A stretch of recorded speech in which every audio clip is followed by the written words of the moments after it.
ನಮಸ್ಕಾರ ಸ್ನೇಹಿತರೆ. ಓಂ ಸಾಯಿರಾಮ್. ಶಿರಡಿವಾಸಾಯ ವಿದ್ಮಹೇ ಸಚ್ಚಿದಾನಂದಾಯ ಧೀಮಹಿ ತನ್ನೋ ಸಾಯಿ ಪ್ರಚೋದಯಾತ್. ಸ್ನೇಹಿತರೆ, ನಿಮ್ಮ ಜೀವನದಲ್ಲಿ ಎಲ್ಲವೂ ಮುಗಿದು ಹೋಯಿತು ಎಂದು ನೀವು ಭಾವಿಸುತ್ತಿದ್ದೀರಾ? ಕತ್ತಲೆಯ ಹಾದಿಯಲ್ಲಿ ಬೆಳಕಿಗಾಗಿ ಹುಡುಕುತ್ತಿದ್ದೀರಾ? ಹಾಗಿದ್ದರೆ ಈ ಕ್ಷಣ ಈ ವಿಡಿಯೋ ನಿಮಗೆ ಆಕಸ್ಮಿಕವಾಗಿ ಸಿಕ್ಕಿದ್ದಲ್ಲ. ಇದು ಸ್ವತಃ ಶಿರಡಿ ಸಾಯಿಬಾಬಾ ಅವರು ನಿಮ್ಮ ಕೈ ಹಿಡಿಯಲು ಕಳುಹಿಸಿರುವ ಸಂಕೇತ. ನಿಮ್ಮ ಆತಂಕಗಳಿಗೆ ಉತ್ತರ ನೀಡುವ, ನಿಮ್ಮ ಕಣ್ಣೀರನ್ನು ಒರೆಸುವ ಸಾಯಿಯ ಈ ದಿವ್ಯ ಸಂದೇಶವನ್ನು ಪೂರ್ತಿಯಾಗಿ ಕೇಳಿ. ಹಾಗೆಯೇ ಈ ಸಂದೇಶವನ್ನು ಪಡೆಯಲು ಓಂ ಸಾಯಿರಾಮ್ ಎಂದು ಕಮೆಂಟ್ ಮಾಡಿ. ನಿನ್ನ ಭವಿಷ್ಯದ ಮೇಜನ್ನು ನಾನೇ ಸಿದ್ಧಪಡಿಸುತ್ತಿದ್ದೇನೆ. ನನ್ನ ಪ್ರಿಯ ಮಗುವೆ, ನೀನು ಅಲೆದಾಡುತ್ತಿರುವುದನ್ನು, ನಿನ್ನ ಮನಸ್ಸಿನ ಒಳಗೆ ಏಳುತ್ತಿರುವ ಆತಂಕದ ಅಲೆಗಳನ್ನು ನಾನು ನೋಡುತ್ತಿದ್ದೇನೆ. ಇಂದು ನಿನ್ನ ಹೃದಯಕ್ಕೆ ಸಾಂತ್ವನ ನೀಡಲು ನಾನು ಈ ಸಂದೇಶವನ್ನು ಕಳುಹಿಸುತ್ತಿದ್ದೇನೆ. ಶಾಂತವಾಗಿ ಇದನ್ನು ಕೇಳು. ನನ್ನ ಪ್ರೀತಿ ಸಮುದ್ರದಂತೆ ಅಪಾರ. ನನ್ನ ಕೃಪೆ ಎಂಬುದು ನೀನು ಮಾಡಿದ ಯಾವುದೋ ಕೆಲಸಕ್ಕೆ ನಾನು ನೀಡುವ ಕೂಲಿಯಲ್ಲ. ಸಮುದ್ರವು ಹೇಗೆ ಸಹಜವಾಗಿಯೇ ತೇವವಾಗಿರುತ್ತದೆಯೋ ಹಾಗೆಯೇ ನಿನ್ನನ್ನು ಪ್ರೀತಿಸುವುದು ನನ್ನ ಸ್ವಭಾವ. ನೀನು ತಪ್ಪು ಮಾಡಿದಾಗ ನಾನು ನಿನ್ನನ್ನು ಕೈಬಿಡುವುದಿಲ್ಲ. ಮಗು ಮಣ್ಣಿನಲ್ಲಿ ಬಿದ್ದಾಗ ತಾಯಿ ದ್ವೇಷಿಸುವುದಿಲ್ಲ, ಬದಲಾಗಿ ಎತ್ತಿ ಮಡಿಲಿಗೆ ಹಾಕಿಕೊಳ್ಳುತ್ತಾಳೆ. ನನ್ನ ಔದಾರ್ಯವು ಹಾಗೆಯೇ.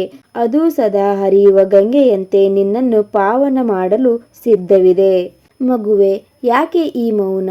ನಾನು ನಿನ್ನನ್ನು ಪ್ರೀತಿಸಲು ನೀನು ಪರೀಕ್ಷೆಯಲ್ಲಿ ಪಾಸಾಗಬೇಕಿಲ್ಲ. ಹೂವು ಸುಗಂಧ ಬೀರಲು ಪ್ರತಿಫಲ ಬಯಸುವುದಿಲ್ಲ. ನನ್ನ ಔದಾರ್ಯವು ಅಷ್ಟೇ. ಅದು ನಿನ್ನ ನಡವಳಿಕೆಗೆ ಸಿಗುವ ಬಹುಮಾನವಲ್ಲ, ಅದು ನಿನ್ನ ಅಸ್ತಿತ್ವಕ್ಕೆ ನಾನು ನೀಡುವ ಉಡುಗೊರೆ. ನೀನು ತಪ್ಪು ಮಾಡಿದೆ ಎಂದು ದೂರ ಹೋದರೂ ನನ್ನ ಕೃಪೆಯ ನದಿ ನಿನ್ನ ಹಾದಿಯಲ್ಲೇ ಹರಿಯುತ್ತಿರುತ್ತದೆ. ಲೋಕದ ಪ್ರೀತಿ ವ್ಯಾಪಾರದಂತೆ. ನೀನು ಚೆನ್ನಾಗಿದ್ದರೆ ಮಾತ್ರ ಅವರು ನಿನ್ನನ್ನು ಪ್ರೀತಿಸುತ್ತಾರೆ. ಆದರೆ ನನ್ನ ಪ್ರೀತಿ ಸಮುದ್ರದ ಆಳದಂತೆ. ಸಮುದ್ರವು ತೇವವಾಗಿರಲು ಯಾರ ಅನುಮತಿಯನ್ನು ಕೇಳುವುದಿಲ್ಲ, ಅದು ಅದರ ಸ್ವಭಾವ. ನೀನು ಪ್ರಾರ್ಥನೆ ಮಾಡಿದರೆ ಮಾತ್ರ ನಾನು ನಿನ್ನನ್ನು ಪ್ರೀತಿಸುತ್ತೇನೆ ಎಂಬ ಭ್ರಮೆ ಬೇಡ. ನೀನು ಮಲಗಿದ್ದಾಗಲೂ, ನೀನು ನನ್ನನ್ನು ಮರೆತಾಗಲೂ ನಿನ್ನ ಉಸಿರಾಗಿ ನಾನು ನಿನ್ನನ್ನು ಸಲಹುತ್ತಿದ್ದೇನೆ.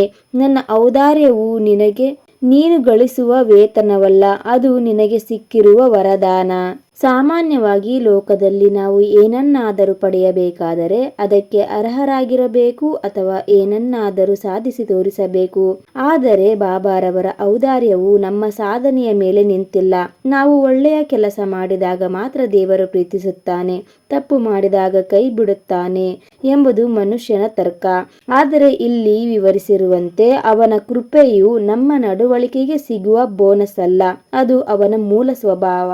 ದೇವರು ಅಂದರೆ ಬಾಬಾರವರು ಉದಾರಿ ಆಗಿರಲು ಪ್ರಯತ್ನಿಸುವುದಿಲ್ಲ, ಅವನು ಉದಾರಿಯೇ ಆಗಿದ್ದಾನೆ.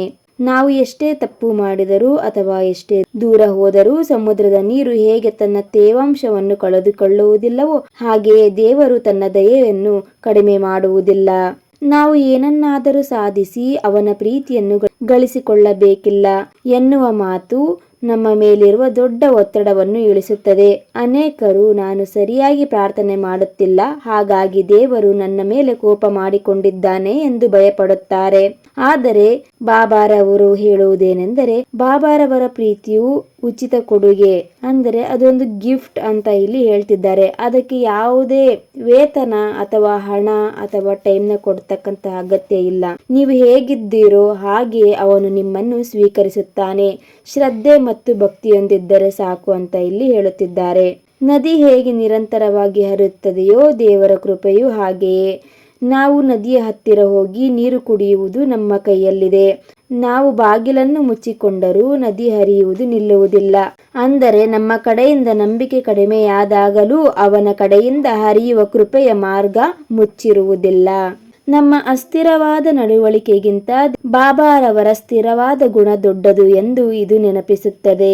ನೀವು ಸೋತಾಗ, ದಾರಿ ತಪ್ಪಿದಾಗ ಅಥವಾ ಒಂಟಿ ಎನಿಸಿದಾಗ ಈ ಸಮುದ್ರದ ತೇವಾಂಶದಂತಹ ದೈವಿಕ ಪ್ರೀತಿ ನಿಮ್ಮನ್ನು ಆವರಿಸಿದೆ ಎಂಬ ಅರಿವು ಮನಸ್ಸಿಗೆ ಶಾಂತಿ ನೀಡುತ್ತದೆ. ನಿನ್ನ ಕಷ್ಟಗಳು ಕೇವಲ ಒಂದು ಅಧ್ಯಾಯ ಮಾತ್ರ. ಈಗ ನಿನಗೆ ಎದುರಾಗಿರುವ ಸಂಕಷ್ಟಗಳನ್ನು ನೋಡಿ ಬದುಕು ಮುಗಿಯಿತು ಎಂದು ಭಾವಿಸಬೇಡ. ನಿನ್ನ ಜೀವನ ಎಂಬುದು ಒಂದು ಸುಂದರ ಪುಸ್ತಕ. ಅದರಲ್ಲಿ ಈಗಿನ ಕಷ್ಟವು ಕೇವಲ ಒಂದು ಪುಟ ಅಥವಾ ಒಂದು ಅಧ್ಯಾಯವಷ್ಟೇ. ನೆನಪಿಡು, ನಿನ್ನ ಕಷ್ಟಗಳಿಗಿಂತ ನನ್ನ ಪ್ರೀತಿ ಹಳೆಯದು ಮತ್ತು ಬಲಿಷ್ಠವಾದುದು. ನಿನ್ನ ಬದುಕಿನಲ್ಲೂ ಸಹ ಕೊನೆಯ ಹಂತ ಬಂದಾಗ ನಾನು ನಿಮಗಾಗಿ ದಾರಿ ಮಾಡಿಕೊಡುತ್ತೇನೆ. ನೋಡು ಮಗುವೆ, ಪುಸ್ತಕದ ಒಂದು ಪುಟ ಕಣ್ಣೀರಿನಿಂದ ಒದ್ದೆಯಾದಾಗ ತಕ್ಷಣ ಇಡೀ ಕತೆ ಸುಟ್ಟು ಹೋಯಿತು ಎಂದರ್ಥವಲ್ಲ. ಕಷ್ಟ ಎಂಬುದು ಕೇವಲ ಒಂದು ಅಧ್ಯಾಯ ಇದ್ದಂತೆ. ಆದರೆ ನೀನು ಕುಗ್ಗದಿರು. ಎಲ್ಲವೂ ಮುಗಿದು ಹೋಯಿತು ಅನ್ನಿಸುತ್ತಿದೆ, ಶಕ್ತಿ ಹುಡುಗಿ ಹೋಗಿದೆ, ದಾರಿ ಕಾಣುತ್ತಿಲ್ಲ ಎಂದಾಗ ಕುಗ್ಗದಿರು. ಒಮ್ಮೆ ತಿರುಗಿ ನೋಡು. ನಾನು ನಿನ್ನ ಜೊತೆಯೇ ಇರುತ್ತೇನೆ. ನಾನು ನಿನ್ನ ಬಳಿಯೇ ಇರುತ್ತೇನೆ. ನಿನ್ನ ಬ್ಯಾಂಕ್ ಬ್ಯಾಲೆನ್ಸ್ ಕಡಿಮೆ ಇರಬಹುದು, ನಿನ್ನ ಆರೋಗ್ಯ ಕ್ಷೀಣಿಸಿರಬಹುದು, ಅಥವಾ ನಿನ್ನ ಆಪ್ತರೇ ನಿನ್ನನ್ನು ಕೈ ಬಿಟ್ಟಿರಬಹುದು. ನೀನು ಇನ್ನು ದಾರಿಯೇ ಇಲ್ಲ ಎಂದು ಗೋಡೆಗೆ ಬೆನ್ನು ಹಚ್ಚಿ ನಿಂತಾಗ ಆ ಗೋಡೆಯನ್ನೇ ನಾನು ಹೊಸ ಬಾಗಿಲನ್ನಾಗಿ ಬದಲಿಸುತ್ತೇನೆ. ನಿನ್ನ ಬದುಕಿನ ಎಣ್ಣೆಯ ಬುಡ್ಡಿ ಎಂದಿಗೂ ಬರಿದಾಗದಂತೆ ಕಾಯೋ ಜವಾಬ್ದಾರಿ ನನ್ನದು. ನಿಮ್ಮ ಸಮಸ್ಯೆಗಳು ಇಂದು ಬಂದಿರಬಹುದು, ಆದರೆ ದೇವರ ಕೃಪೆ ನೀವು ಹುಟ್ಟುವ ಮೊದಲೇ ನಿರ್ಧರಿಸಲ್ಪಟ್ಟಿದೆ. ಬಿರುಗಾಳಿಯು ಎಷ್ಟೇ ಜೋರಾಗಿದ್ದರೂ ಆಕಾಶವು ಹೇಗೆ ಸ್ಥಿರವಾಗಿರುತ್ತದೆಯೋ ಹಾಗೆಯೇ ನಿಮ್ಮ ಸಮಸ್ಯೆಗಳಿಗಿಂತ ಬಾಬಾರವರ ಶಕ್ತಿ ದೊಡ್ಡದಾಗಿದೆ. ಕಷ್ಟದ ಕಾರ್ಮೋಡಗಳು ಬಂದಾಗ ಸೂರ್ಯ ಮರೆಯಾಗಬಹುದು, ಆದರೆ ಸೂರ್ಯ ಇಲ್ಲ ಎಂದು ಅರ್ಥವಲ್ಲ. ಬಾಬಾರವರು ಸೂರ್ಯನಂತೆಯೇ ಬೆಳಗುತ್ತಿರುತ್ತಾರೆ. ಮುರಿದು ಹೋದ ಸಂಬಂಧಗಳು ಮತ್ತು ನಿನ್ನ ಉದ್ದೇಶ. ಮುರಿದು ಹೋದ ಸಂಬಂಧಗಳ ಬಗ್ಗೆ ಚಿಂತಿಸಿ ಕಣ್ಣೀರು ಹಾಕಬೇಡ. ನಿನ್ನ ಜೀವನದ ಹಾನಿಯಾದ ಪ್ರತಿಯೊಂದು ಭಾಗವನ್ನು ಸರಿಪಡಿಸಲು ನಾನು ಸಿದ್ಧನಿದ್ದೇನೆ. ನಿನ್ನಲ್ಲಿರುವ ಪ್ರತಿಭೆ, ನಿನ್ನ ಶ್ರಮ ಯಾವುದು ವ್ಯರ್ಥವಾಗುವುದಿಲ್ಲ. ಸರಿಯಾದ ಸಮಯ ಬಂದಾಗ ಯಾರು ಮುಚ್ಚಲಾಗದ ಸರಿಯಾದ ಬಾಗಿಲನ್ನು ನಾನೇ ನಿನಗಾಗಿ ತೆರೆಯುತ್ತೇನೆ. ಕಾಯುವಿಕೆ ಶಿಕ್ಷೆಯಲ್ಲ, ಅದು ತಯಾರಿ. ಒಂದು ಬೀಜವು ಮರವಾಗಲು ಸಮಯ ಬೇಕು. ನೀನು ಬಯಸಿದ್ದು ತಕ್ಷಣ ಸಿಗುತ್ತಿಲ್ಲವೆಂದರೆ ನಾನು ನಿನಗೆ ಶಿಕ್ಷೆ ನೀಡುತ್ತಿದ್ದೇನೆ ಎಂದಲ್ಲ. ದೊಡ್ಡ ಆಶೀರ್ವಾದವನ್ನು ಪೂರೈಸಲು ನಿನ್ನನ್ನು ನಾನು ಸಿದ್ಧಪಡಿಸುತ್ತಿದ್ದೇನೆ. ತಾಳ್ಮೆಯಿಂದ ಇರು. ಸರಿಯಾದ ಸಮಯಕ್ಕೆ ನಿನ್ನ ಜೀವನದ ಮರವು ಹೂ ಬಿಟ್ಟು ಹಣ್ಣು ನೀಡುತ್ತದೆ. ಕೃತಜ್ಞತೆಯೇ ಮಂತ್ರವಾಗಲಿ. ನಿನಗೆ ಸಿಗದ ವಿಷಯಗಳ ಬಗ್ಗೆ ದೂರುಗಳನ್ನು ಬಿಟ್ಟುಬಿಡು. ನಿನಗೆ ಈಗಾಗಲೇ ಸಿಕ್ಕಿರುವ ಸಣ್ಣ ಸಣ್ಣ ಸುಖಗಳಿಗಾಗಿ ಧನ್ಯವಾದ ಹೇಳು. ನೀನು ಕೃತಜ್ಞನಾದಾಗ ನಿನ್ನ ಹೃದಯದ ಬಾಗಿಲು ತೆರೆಯುತ್ತದೆ. ಆಗ ನನ್ನ ಕೃಪೆ ನಿನ್ನೊಳಗೆ ಸುಲಭವಾಗಿ ಹರಿಯುತ್ತದೆ. ನೀನು ಒಂಟಿಯಲ್ಲ ಮಗುವೆ. ಈ ಜಗತ್ತಿನಲ್ಲಿ ನೀನು ಒಂಟಿಯಲ್ಲ. ನಿನ್ನ ಭವಿಷ್ಯದ ಹಾದಿಯಲ್ಲಿ ನಿನಗೆ ಬೇಕಾದ ಎಲ್ಲವನ್ನು ಸಿದ್ಧಪಡಿಸಿ ನಿನ್ನ ಹೆಸರಿರುವ ಒಂದು ಆಸನವನ್ನು ನಾನು ಈಗಾಗಲೇ ಕಾಯ್ದಿರಿಸಿದ್ದೇನೆ. ನೀನು ಅಲ್ಲಿಗೆ ತಲುಪುವ ಮೊದಲೇ ನಾನು ಅಲ್ಲಿ ನಿಮಗಾಗಿ ಕಾಯುತ್ತಿರುತ್ತೇನೆ. ಮುಂದಿನ ದಿನಗಳ ಬಗ್ಗೆ ಭಯಬೇಡ. ನಿನ್ನ ಭಾರವನ್ನು ನನ್ನ ಮೇಲೆ ಹಾಕಿ ನಿರಾಳವಾಗಿರು. ನನ್ನಲ್ಲಿ ಶ್ರದ್ಧೆ ಇಡು. ತಾಳ್ಮೆಯಿಂದ ಕಾಯಿ. ನಿನ್ನ ಕಣ್ಣೀರನ್ನು ಒರೆಸುವ ಜವಾಬ್ದಾರಿ ನನ್ನದು. ಚೂರು ಚೂರಾದ ಮಣ್ಣಿನ ಪಾತ್ರೆಯನ್ನು ನಾನು ಚಿನ್ನದ ಎಲೆಗಳಿಂದ ಜೋಡಿಸಿ ಮೊದಲಿಗಿಂತ ಸುಂದರ ಮಾಡಬಲ್ಲೆ. ನಿನ್ನಲ್ಲಿರುವ ಶಕ್ತಿ, ಪ್ರತಿಭೆ ವ್ಯರ್ಥವಾಗಲು ನಾನು ಬಿಡುವುದಿಲ್ಲ. ಲೋಕದ ಬಾಗಿಲುಗಳು ಮುಚ್ಚಿರಬಹುದು, ಆದರೆ ನಿನ್ನ ವಿಧಿಯ ಬಾಗಿಲನ್ನು ನಾನೇ ತೆರೆಯುತ್ತೇನೆ. ಇಂದಿನ ನಿನ್ನ ಸಣ್ಣ ತುತ್ತು ಅನ್ನಕ್ಕೂ ಕೃತಜ್ಞನಾಗಿರು. ನೀನು ಕೃತಜ್ಞನಾದ ಕ್ಷಣ ನಿನ್ನ ಹೃದಯದ ತರಂಗಗಳು ಬದಲಾಗುತ್ತವೆ. ಆಗ ನನ್ನ ಕೃಪೆಯ ಮಳೆ ಸುರಿದಂತೆ ನಿನ್ನ ಮೇಲೆ ಸುರಿಯುತ್ತದೆ. ದೂರುವುದು ಕತ್ತಲೆಯಾದರೆ ಕೃತಜ್ಞತೆಯು ದೀಪವಿದ್ದಂತೆ. ಯಾರೋ ನಿನ್ನನ್ನು ನೋಯಿಸಿ ಹೋದರೆಂದು ಕೊರಗಬೇಡ. ನಿನ್ನ ಬದುಕಿನಿಂದ ದೂರವಾದ ಶಾಂತಿ, ಪ್ರೀತಿ ಮತ್ತು ಗೌರವವನ್ನು ನಾನು 100 ಪಟ್ಟು ಹೆಚ್ಚಿಸಿ ಮರಳಿ ತರುತ್ತೇನೆ. ನಿನ್ನ ಜೀವನದ ಹಾನಿಯಾದ ಪ್ರತಿಯೊಂದು ಎಳೆಯನ್ನು ನಾನು ಸುಂದರವಾಗಿ ನೇಯ್ಗೆಯನ್ನಾಗಿ ಮಾಡುತ್ತೇನೆ.